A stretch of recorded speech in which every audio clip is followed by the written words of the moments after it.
प्रथम तहलका न्यूज। करनाल के बस स्टैंड में अप्रेंटिस पर लगे कर्मचारियों ने जोरदार प्रदर्शन किया। दरअसल ये वो कर्मचारी होते हैं जो ITI करके अंडर ट्रेनिंग के तहत काम करते हैं और जिन्हें 8,000 रुपए के आसपास वेतन दिया जाता है, पर पिछले 10 महीनों से इन्हें कोई वेतन ही नहीं मिला, जिसके चलते कर्मचारियों ने काम ना करने की चेतावनी दी है। दरअसल ये देश के युवा है, ये युवा देश की नई सोच है और ये युवा वो है जो काम तो करते हैं लेकिन उन्हें मेहनत के पैसे नहीं मिलते। दरअसल रोडवेज विभाग में अप्रेंटिस पर लगे इन युवाओं ने अपना काम छोड़कर जोरदार प्रदर्शन किया।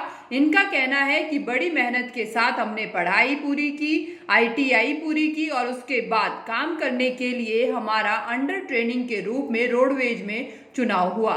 सरकार की तरफ से हमारा वेतन करीब 8,000 फिक्स किया गया, लेकिन पिछले 10 महीनों से हमारे खाते में एक भी पैसा नहीं आया। इसके लिए GM रोडवेज के पास भी जाते हैं तो हमारी कोई सुनवाई नहीं होती, इसीलिए हमने काम छोड़कर यहीं बैठने का निर्णय लिया है। हमारी यहाँ पर रोडवेज में अप्रेंटिस लगी हुई है और 1 साल होने पर आ रहा है। 10 महीने से अभी हमारे को कोई स्टाइपेंड नहीं मिला और बहुत परेशानी हो रही है। घर परिवार में बहुत दिक्कत है क्योंकि हम बाल बच्चे वाले हैं, घर वालों से भी पैसे मांगते हैं, बहुत शर्माते हैं। और सरकार जब भी हम ATM या WM के पास जाते हैं तो वो बोलते हैं अभी सरकार के पास बजट नहीं है और हमारे को ऐसे ही भेज दिया जाता है। वहाँ पर जब सरकार के पास बजट आएगा, ऊपर से आएगा, तब हम आपको देंगे। हम आपको अपनी सैलरी से देने से गए, इसलिए हमारे को 10 महीने से कोई स्टाइपेंड नहीं दिया जाता। यहाँ पे हरियाणा रोडवेज में ITI के ट्रेनिंग है। ITI से हमारी यहाँ पे अप्रेंटिस लगी थी, अप्रेंटिस कर रहे हैं और 17 दिसंबर को हमारे यहाँ पे ज्वाइनिंग हुई थी।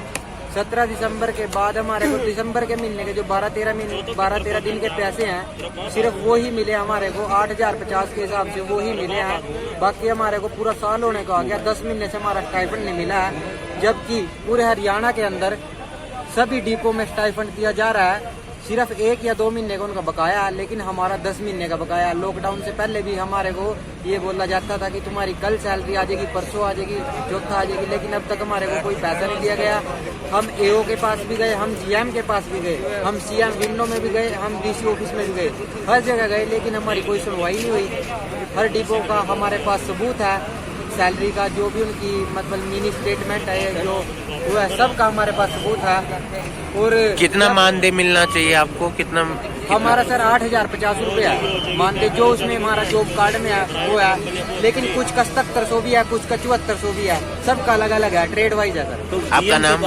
क्या हुआ सर GM साहब ये बोलते हैं कि जब हमारे पास कोई भी बजट आएगा तब हम पैसा देंगे, हम आपको अपनी सैलरी में से देने दे रहे। 10 महीनों से बिना वेतन के काम कर रहे इन युवाओं पर सरकार और हरियाणा रोडवेज को ध्यान देने की जरूरत है, क्योंकि अगर ये लोग यूं ही बैठ जाएंगे तो फिर काम को आगे बढ़ाने में परेशानी आएगी, जिसका खामियाजा रोडवेज को घाटे से भुगतना पड़ेगा। प्रथम तहलका के लिए करनाल से अमित भटनागर की रिपोर्ट।